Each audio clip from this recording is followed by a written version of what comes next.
creative outlook, stress reliever, personal development, all the great benefits of having a hobby.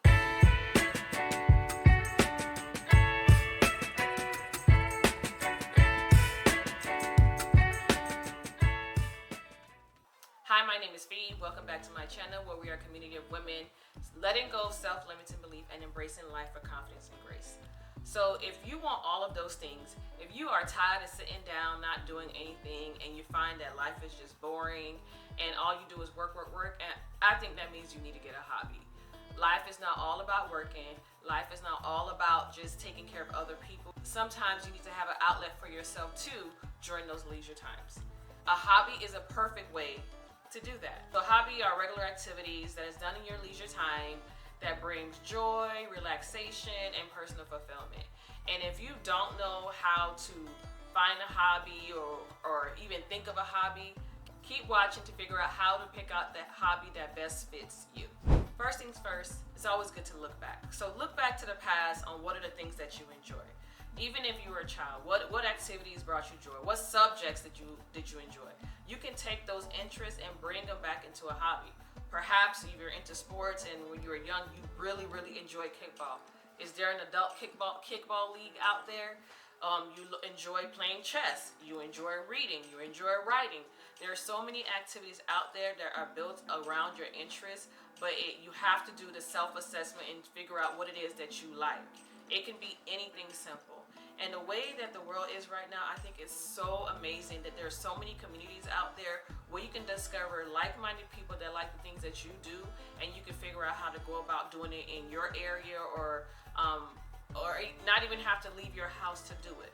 But first thing first, assess what it is, what your interests are, what do you think you're going to enjoy, and go from there.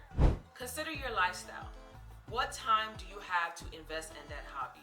So take a look at your schedule and be realistic about the schedule that you have, and can you incorporate that hobby into your schedule. There are certain hobbies that requires a lot of time and you may not have that. So it may not be something that you can actually do. For instance, what's a long hobby? I feel like golf take a long time and you have to wake up really early for it. So that might be one, but maybe you can do it once a week. I don't know. I don't play golf. Like once a week or something like that.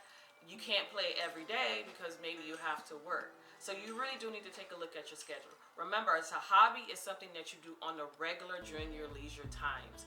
And you need to make sure that you're not picking a hobby that's just going to bring additional stress to you, which is why it's important to look at that. Also, the budget. How much is it going to cost? Yeah, you want to play golf every week, but I feel like golf is a very expensive sport. So you may not be able to start off playing golf right away because I think the golf clubs cost money too. So you really need to take a look at what equipment is necessary. Do you have to pay membership fees or those type of things. Look at your low cost hobbies, your high cost hobby, and weigh your options on what is best for you and your lifestyle. You also want to think about what type of hobby you want to get into. Is it one that is more mental or is it more of a physical activity? Your physical activities are sports or anything done outside that requires you to physically move or do something. And your mental hobbies may be more like creative writing, journaling, playing chess. It doesn't require a lot of physical activity. Your body may not be able to do certain hobbies, so look at that as well. I think when you're first starting off, the best thing to do is look for solo activities. It means you can be flexible with your time, with your schedule, and you don't have to rely on anyone. You don't have to rely on someone to come with you. You can just do it by yourself. And then you get to choose whether or not it's something that you want to do outdoors, if it's something that you can do at home by yourself.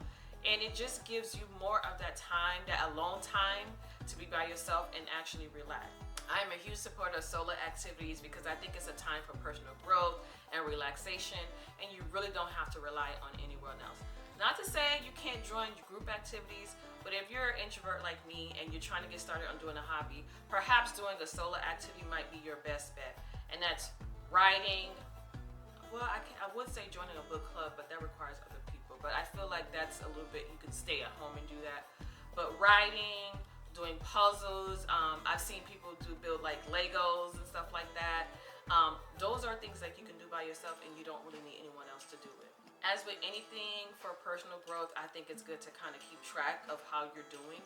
So once you start your hobby, you figure out what it is what you want to do. Go ahead and journal how you feel about it, what you feel afterwards. You know, how is it benefiting your life at the moment? Or you can write it down in your calendar when you actually do it. I think it's important to say, okay, you know what, I have dedicated that time just for myself. Oftentimes we don't realize that, you know what, I have not set any time for myself. But if you're having a schedule with your hobbies on it, it shows that, okay, I'm taking the time to just solely do things that I enjoy. And although we're tracking our progress, I want to make it clear, we are not looking for perfection. Consistency, yes, and the consistency is that you're making sure to do the things that you enjoy, that brings you joy, personal fulfillment, and that you're relaxing. Remember, a hobby is during your leisure time, and I do believe that you have to make the time for that.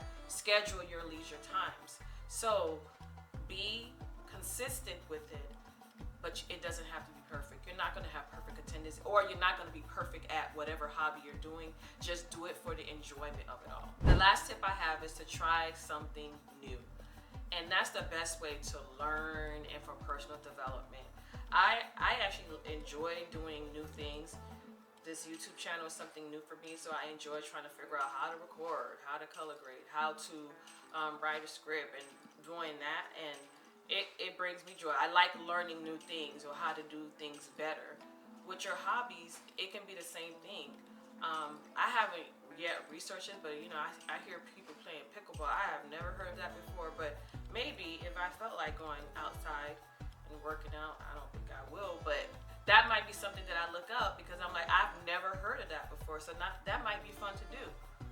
That's not leisure time for me, but hey, you do you. Experiment with your different hobbies. Sure, maybe you don't even want to just do one hobby. Maybe you do two hobbies. Not too much though. Remember, you want to look at your schedule and see what's possible for you so you're not causing more stress for yourself. But you may want to start multiple hobbies, because who's to say that you're going to like the first hobby that you select? You researched it, you tried it, I don't like it, do something new. That's the best thing about a hobby. You don't have to stick to it. It's not like a life goal. You just wanted to try it out. And if you don't like it, try something new. It's quite easy, I think, to research different hobbies. There's communities out there. There are communities out there for whatever, almost every hobby out there. You have your resource centers, your community centers in your area. There's so many places that you can research to see how to get involved into different hobbies. So don't limit yourself, or don't think that it's impossible for you to start something. Again, start small. But to recap, you want to find what your personal interests are. Consider your lifestyle, because you want to make sure that it's able to fit into your lifestyle and not causing you more stress. Look for solo activities so you're not depending on anyone. And of course, try something new. Let your brain get active a little bit. Try something new. Give your brain something fun to do in learning something new. Let me know what activities you're thinking about getting into this year. Remember, the year is not over yet. You still have time to get into something new. And if there's anything unique that you've heard of, let me know in the comments. I would love to do research on it or figure out if that's something that I would like to do. Don't forget to subscribe, like, and share, and hit that notification bell to get more content like this. Thank you for watching, and I'll see you next time. Bye.